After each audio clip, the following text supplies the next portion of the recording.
Welcome to The Explainer. I am so incredibly thrilled to have you here today because we are taking a trip to Urincek village. It sits about 18 kilometers northeast of Şanlıurfa, Turkey, and we're going there to examine a discovery that didn't just add a cute new chapter to our history books, it fundamentally broke our entire understanding of human civilization. We're looking at a site that dates back to somewhere between 9600 and 8000 BC. To put that into perspective, that is roughly 11,500 to 12,000 years ago, placing it firmly, deeply, in the pre-pottery Neolithic age. Okay, let's dive into this. For generations, historians and archaeologists operated on a very specific assumption about how humanity grew up. But this single site, it completely blew up our textbooks. We always thought we had the order of operations for human progress totally figured out. But Gobeklitepe forces us to stop and ask, was the story of human civilization completely wrong? To answer that, here is our roadmap for today. We'll start with the discovery that changed history, then we'll look at the names behind the excavations. From there, we'll explore those mysterious architectural structures, check out some incredibly striking symbols and artifacts, and wrap up with their ancient beliefs and rituals.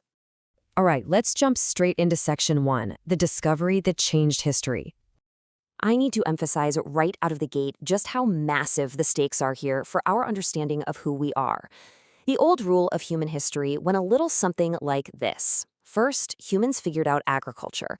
Because they were farming, they built permanent settlements. And only then, with a stable food supply and a settled population, did they finally have the time and the organization to build complex temples. Makes sense, right? Well, the Gobeklitepe reality flips this entirely on its head. Here we have hunter-gatherer communities, people without agriculture, without even basic pottery, coming together to build complex organizations and monumental architecture first. The temple and the gathering place came before the farming. It literally proves that the human urge to worship and gather is what actually drove us to settle down in the first place. Moving right along to Section 2, the names behind the excavations. The timeline of this investigation is just a wild story of its own. It's genuinely a marvel how close we came to never finding this place at all. Back in 1963, an American archaeologist named Peter Benedict was surveying the area.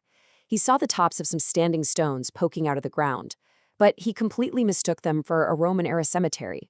Just a massive near miss that delayed discovery for decades. It wasn't until 1994 that German archaeologist Klaus Schmidt visited the site and immediately realized its massive Neolithic scale. In 1995, Schmidt, alongside Harald Hauptmann, began the groundbreaking systematic excavations that would literally define the rest of his life until his passing in 2014. And this is a beautiful example of how science builds on itself. Today, in the 2020s, researchers like Lee Clare and Necmi Karul are leading the Taş Tepeler project. They're taking a much more holistic approach, looking beyond just the grand temples to find the everyday stuff, like domestic workshops, flint knapping stations, and water pools. That brings us to Section 3, mysterious architectural structures. So we are now walking right into the crime scene itself to examine these circular and oval monumental structures, which range anywhere from 10 to 30 meters in diameter. And each enclosure has its own totally distinct character. Structure A is heavily defined by these intense snake motifs carved right into the stone. Structure B is a 9-meter oval famous for its fox reliefs, and remarkably, a special terrazzo floor that was plastered with lime to make it completely waterproof. Then you have Structure C, which features these massive concentric walls, intricate boar statues, and this really fascinating stylized relief of a human arm. What's crazy about Structure C is that it also shows distinct evidence of ancient destruction, stones that were intentionally damaged thousands of years ago. And then, saving the best for last, we have Structure D, the absolute most magnificent and well-preserved section of them all. When we look at Structure D, the absolute crucial point is the sheer scale. 10 tons. The two central pillars are 5.5 meters tall. That's over 18 feet, and they weigh over 10 tons each. I want you to just imagine, for a second, bands of ancient hunter-gatherers moving these massive behemoths into place without the invention of the wheel, and carving them without a single metal tool, just stone tools banging against stone. It is a staggering, almost unbelievable logistical achievement. And what exactly were they carving? Let's talk about the T-biçimli dikili taşlar, or T-shaped pillars. We really need to clarify that these aren't just large blocks of stone holding up a roof. No, they are deliberately faceless, highly stylized, abstract representations of humans, or perhaps ancestors, or maybe even gods. The horizontal top of the T represents the head, and the vertical pillar is the body. When you look closely at the sides, you can literally see carved arms coming down, hands meeting in the front over the stomach, belts with actual buckles, and even carved loincloths made of fox pelts. It's an incredible level of abstract artistic expression for folks living 12,000 years ago. Right in the middle of structure D sits Pillar 43, famously known to archaeologists as the Vulture Stone. Now, isn't just nice decoration. With its rich iconography featuring a vulture, a crane, a spider, and a lion, researchers seriously believe this acts as a cosmological map, or perhaps even a narrative calendar. Think about that for a moment. You are looking at what might very well be one of the oldest recorded astronomical calendars in human existence, etched into stone by people who still hunted their dinner with flint spears. It's mind-blowing. Now on to Section 4, Symbols and Striking Artifacts. The architecture alone is mind-bending, sure, but the objects found in and around the site truly breathe life into the people who built it. Look at the artistic range we're dealing with here. The T-pillars from the temple are faceless, abstract, almost otherworldly. But then compare them to the Urfa man, found very close by in the Gobeklitepe area and dating to around 9000 BC. This is the oldest known full-size human statue in the entire world. And unlike the pillars, he is eerily lifelike, complete with these striking black obsidian stones embedded as his eyes. It shows us without a shadow of a doubt that these people absolutely knew how to carve a realistic human face. They just deliberately chose to make the temple pillars abstract. And the art wasn't just carved, it was painted. Over in Structure C, archaeologists discovered a life-sized limestone boar. But what makes it so incredibly rare is that it still has traces of red and black paint right on its surface. It literally holds the title of the world's oldest known painted stone statue. And alongside this, they found stacked totem poles of humans and animals, stones clearly depicting women giving birth, and all sorts of intricate animal carvings. But here is why all this matters to our understanding of the site as a whole. Excavators didn't just find fancy art. They found hundreds of thousands of flint tools, massive limestone bowls, and heavy grinding stones.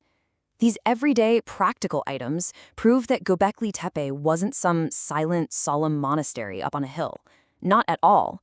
It was a loud, boisterous center for massive ritual feasts. Thousands of people were gathering here, processing immense amounts of food and drink, and celebrating together. And finally, Section 5, Beliefs and Rituals. The rituals performed here offer both chilling evidence of their spiritual lives and an unbelievable archaeological plot twist. Let's start with a slightly darker layer of their complex belief system. Anthropological studies on the site have revealed human skulls bearing very deliberate cut and drill marks. This points to what archaeologists call a skull cult, a practice of ancestor worship and skull modification that was actually surprisingly common in the pre-pottery Neolithic era. It adds this profound, almost visceral element to the rituals that took place in these enclosures. But then we hit a massive, massive mystery. After all those generations of backbreaking labor, all the 10-ton stones moved, all the incredible art created, when the structures reached the end of their useful life, the builders didn't just walk away and abandon the site. Nope, they intentionally and painstakingly filled the entire site with tons and tons of soil, stone, and animal bones. Why on earth did they deliberately bury their own monumental structures? Well, we may never know exactly why they buried it. Perhaps it was to seal away its sacred power, or maybe to retire it respectfully like you would an elder. But this massive mystery actually resulted in our greatest stroke of luck. That bizarre act of burying their own temple is exactly what kept it in absolutely pristine condition for us today. By packing it in earth, they protected it from the elements, from erosion, and from subsequent human destruction, perfectly preserving Gobeklitepe for 11,000 years until we could finally uncover it. In 2018, Gobeklitepe was rightfully named a UNESCO World Heritage Site. It's now known globally as Tarihin Sifir Nokta, the 0 point of history. It is literally the place where our entire understanding of human civilization hits the reset button. But as we wrap up this explainer, I want to leave you with one final thought to ponder. If hunter-gatherers, armed with absolutely nothing but flint tools and a shared belief system, could build a masterpiece that lay hidden right under our noses for 12,000 years, what other unbelievable secrets from the 0 point of history might still be buried out there, just waiting to rewrite our story all over again.